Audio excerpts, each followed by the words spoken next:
mechanisms and institutional frameworks for readdressing violations of women's rights and grievances, as well as implementation of international commitments relating to violence against women in line with the constitutional guarantees.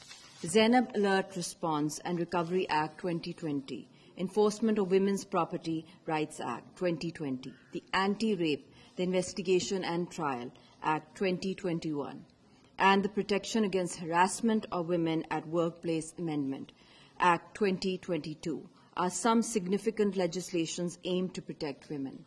Ladies and gentlemen, since I'm speaking about these rights which are being granted to the women of Pakistan, because I myself have been one of the worst victims of Indian brutalities and the treatment that is being held against the Kashmiri women. So I have a great idea of what it feels like to be victimized, to be marginalized, and to be tortured or to be harassed, and how women of Kashmir are going through. So it's very important that our women folk need to be empowered, be it gender-based violence as an individual act or by the state, which happens in Indian illegally occupied Jammu and Kashmir.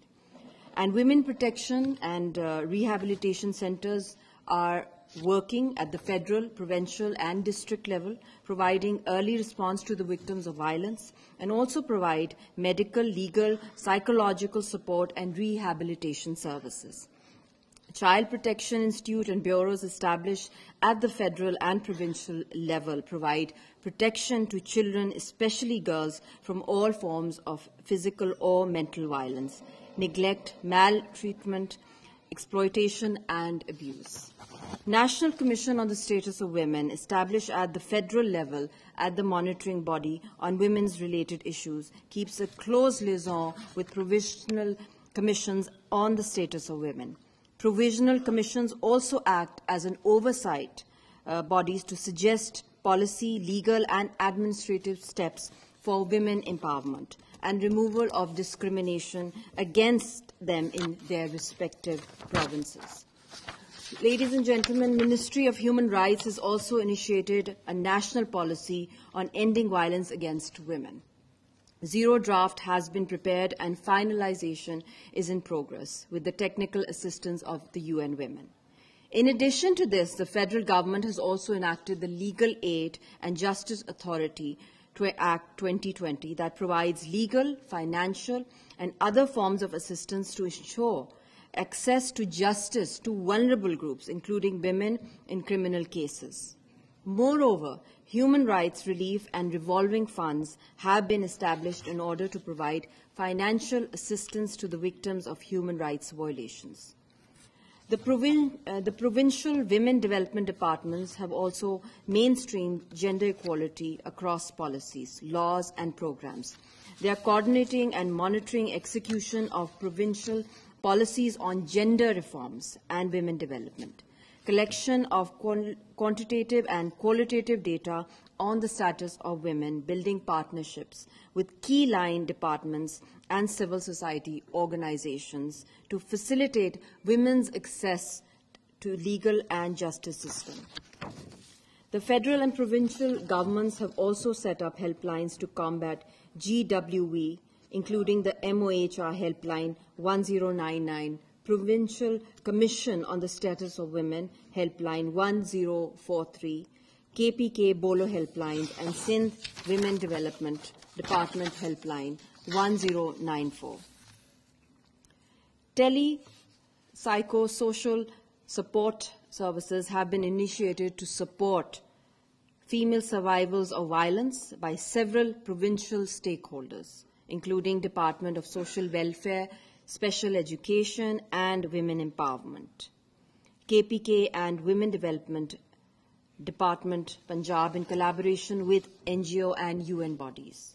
I myself am a strong advocate of gender equality, and I have initiated a 100 days action plan to support human rights and women empowerment. In addition to this, I delegated a team of experts on gender to propose national gender policy with the collaboration of the Center of Pakistan and International Relations, COPAIR. I developed a consultative group representing Balochistan, Punjab, KPK, Sindh, AJK, and GB. I try my level best to highlight the human rights atrocities in Indian illegally occupied Jammu and Kashmir, in Palestine, and of minorities around the world. Ladies and gentlemen, it is a privilege for me to introduce an innovative approach to awareness raising, the Human Rights Awareness Transit Advertising Campaign. This campaign features messages on trains, embodies the spirit of the change and progress, with the ability to reach millions of individuals across the country. This initiative promises to create a positive impact on a scale previously unimaginable. The Transit Advertising Campaign is a powerful tool to disseminate crucial information on themes such as Zainab Alert, the rights of transgender persons, senior persons, and persons with disabilities. By leveraging public transport networks, we aim to connect with diverse audiences, spreading awareness and catalyzing social and behavioral change.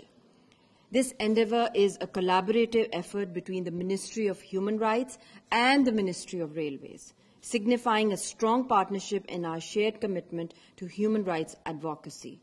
I would like to express my gratitude to all our partners, supporters, participants who have contributed to the realization of this initiative.